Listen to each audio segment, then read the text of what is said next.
What's going on, CrossFit Federal Way? It is Thursday, and let's just jump right into talking about what we're getting ourselves into today. So, at 3, 2, 1, go, today for our workout, you're going to start off with either a 2,000 meter row, if you have a rower, or a 1 mile run.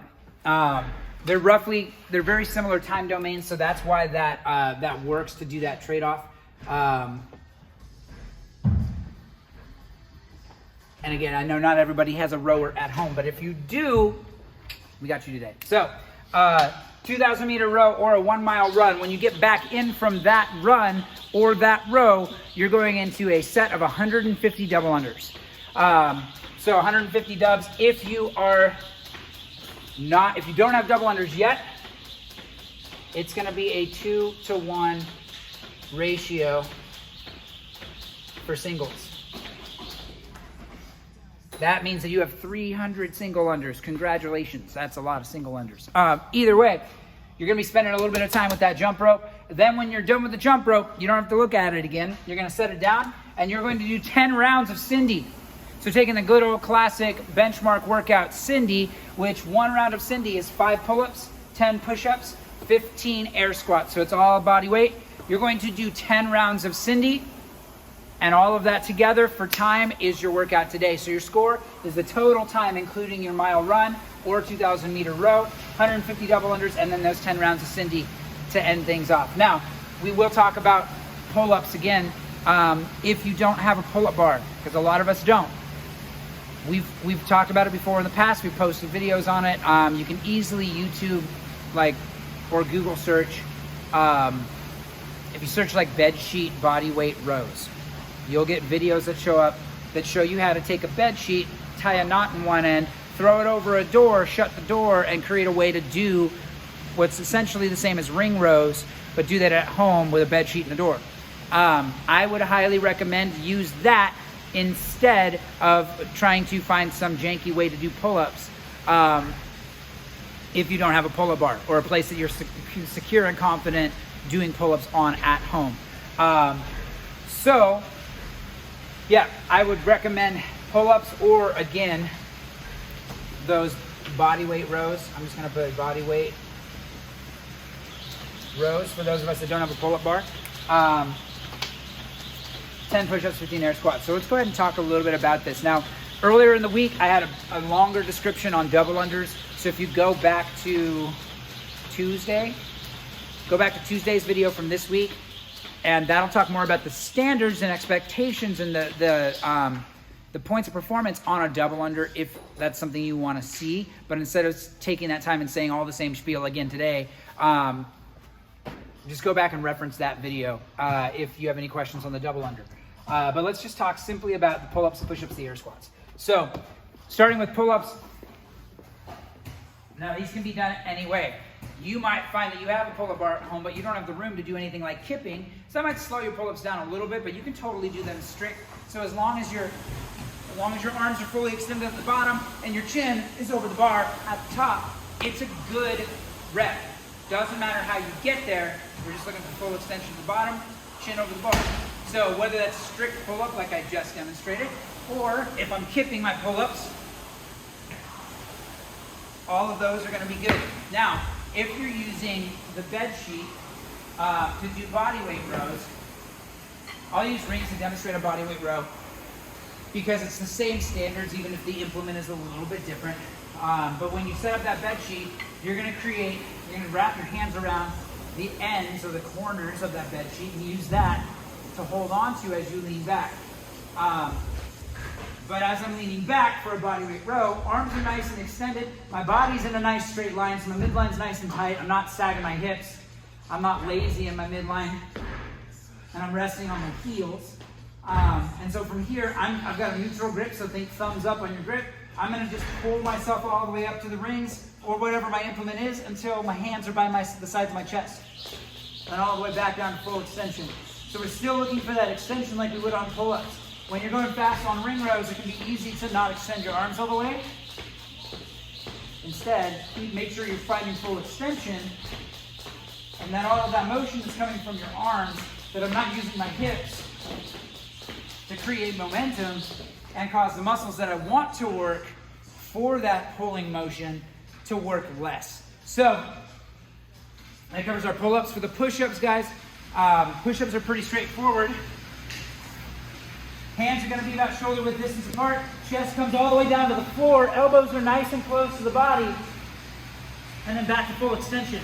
If I don't have push-ups, you can scale or modify your push-ups to meet you where you're at. That might be doing them off your knees, depending on your setup at home. Or if you have something that you can elevate your upper body, that's going to be a great way to scale that. So if I were to take a box,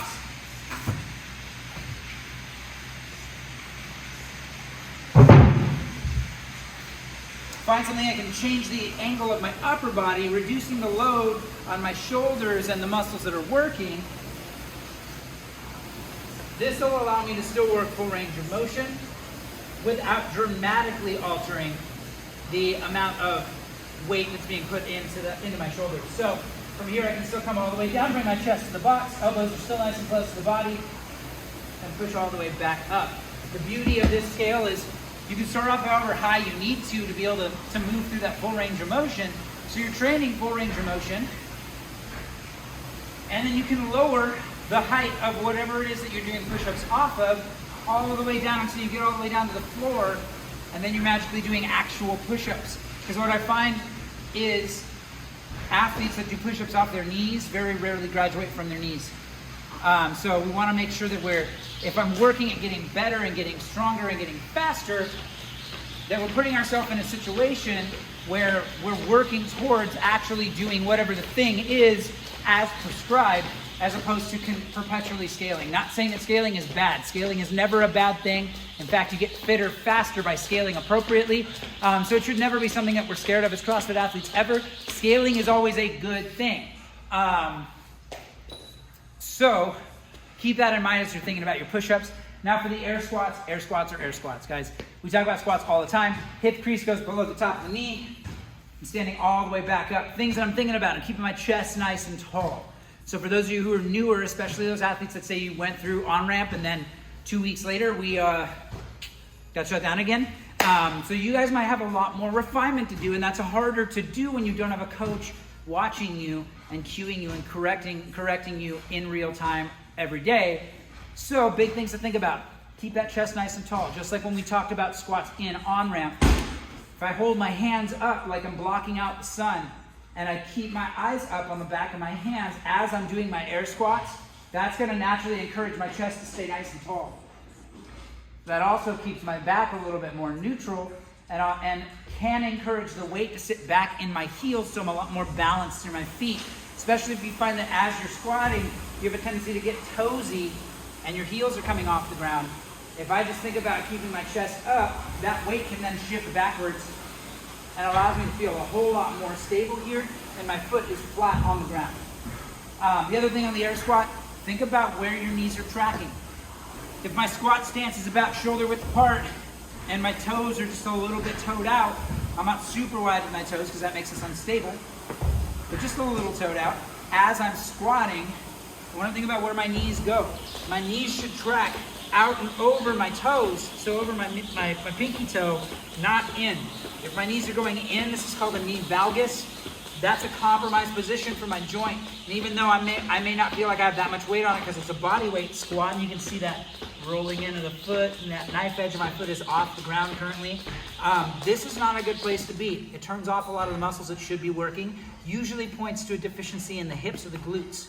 So if I drive my knees out, my glutes then turn on, and I need these muscles to work to move bigger weights. Doesn't matter if I'm moving a bigger weight or if I'm moving body weight, we still want all the right musculature to work. So keeping those knees out and over the toes will help, one, my knees track in a safe place, and two, recruit the right muscles so I can do that movement better. So I think that pretty much covers all of the movement standards that we have for today's workout. Let's go ahead and head back to the board, talk through it one more time, and we'll get on our way.